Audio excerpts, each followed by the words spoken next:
Hello students, sure short questions 2026 mission board 2026 का next question लेकर हम फिर से आ गए हैं।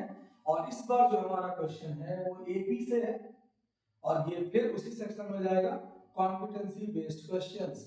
बिकॉज यहाँ पर हमें क्या दिया हुआ है, sum of n terms has been given as Sn is equal to 4n minus n square. अब मैक्सिमम स्टूडेंट्स क्या बोलेंगे, सर हमें ना फर्स्ट टर्म दिया है ना कॉमन डिफरेंस दिया है, how do we find the AP. तो यहाँ पर हम आज सीखेंगे कि सम ऑफ n टर्म्स से कैसे नंबर ऑफ टर्म्स निकालते हैं। उसके लिए क्या करना है, सबसे पहले हम n इक्वल टू 1 पुट कर देंगे तो हमारा s1 क्या हो जाएगा, 4 इंटू 1 माइनस 1 का स्क्वायर, क्या आ गया 3। अब सोचिए S1 का मतलब क्या होता है, sum of one terms. One terms का मतलब क्या हुआ, एक ही टर्म है।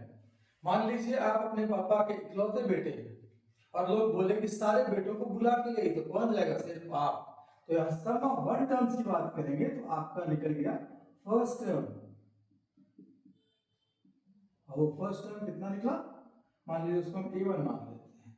अब जब n इज इक्वल टू 2 आप करेंगे तो अब निकलेगा S2 और ये हो जाएगा 4 इंटू 2 माइनस 2 का स्क्वायर, कितना हो गया 8, और 8 में से 4 गया 4।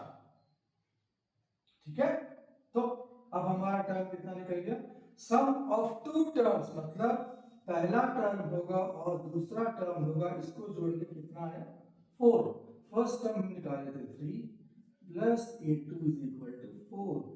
This implies a2 second term कितना आ गया, 4 minus 3 is 1। Now we have two terms, तो पहला टर्म अगर 3 है, दूसरा टर्म अगर 1 है, तो यहां से हम क्या निकाल लिए, कॉमन डिफरेंस हमारा 1 माइनस 3 इज माइनस 2।